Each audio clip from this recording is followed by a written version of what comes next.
रियासत उत्तर प्रदेश के जिला बरेली में 23 अगस्त 1997 को उस दौर की वज़ीर आला मायावती ने बरेली एयर टर्मिनल की संग बुनियाद डाली थी, लेकिन अब तक टर्मिनल की तामीर मुकम्मल नहीं हुई।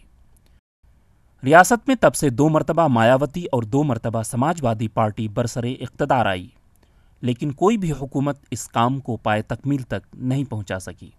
अखिलेश यादव ने बरेली से फ़िज़ाई सफ़र शुरू कराने में खूब दिलचस्पी दिखाई, लेकिन प्रोजेक्ट मुकम्मल होने से कबल ही सूबे का निज़ाम तब्दील हो गया।